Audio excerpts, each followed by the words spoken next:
as it says on the tin, my name's Dave Crumby. I am a certified practitioner in psychometrics, and I've spent the last 10 years supporting life science companies to hire the best talent in the UK and across Europe.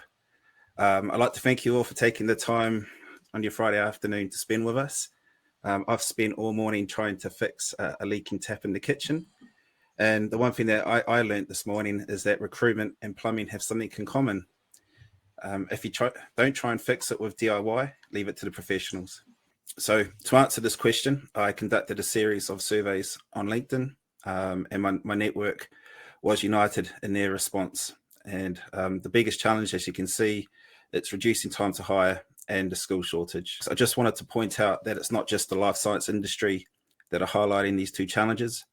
The same challenges are being echoed across all industries in the UK.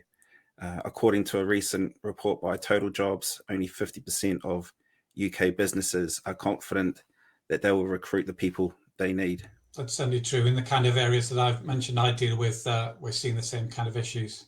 So in terms of kind of reducing the time to hire for the companies that you have been working with, what solutions have you found that have been effective for you?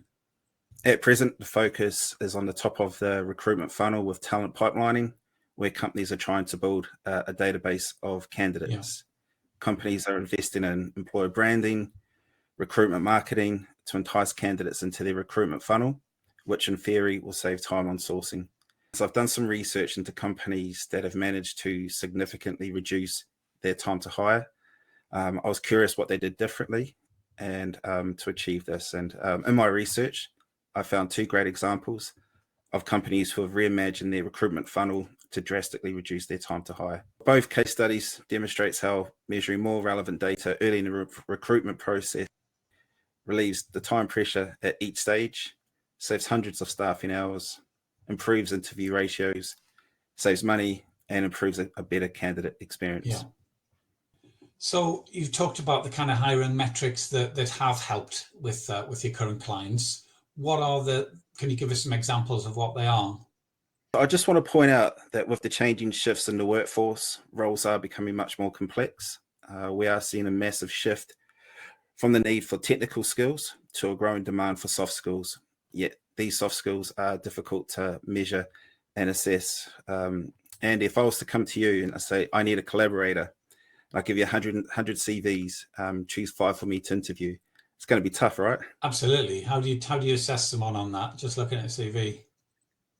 Yeah, you can't exactly take out a rule and measure how collaborative someone is. Even if somebody has it as a key point, how do you prove that they do? To make the best hire, you need to go beyond the traditional screening metrics and measure more earlier, such as motivational drives, attitudes and values, and cognitive capacity. Candidate assessment tools such as DISC, Hogan, and Predictive Index provide a panoramic insight by measuring what is beneath the surface. When it comes to predicting future performance, education, years of experience, and references all have a low predictive value, yet we rely on these for screening early in the recruitment process. Cognitive and behavioral assessments have a much higher predictive value, and when combined with interviews, provide the most effective method of predicting future performance.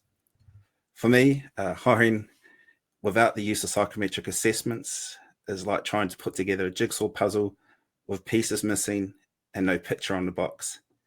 It's not as fun, it takes longer, and when you're almost finished, you realize you have pieces missing. Yeah.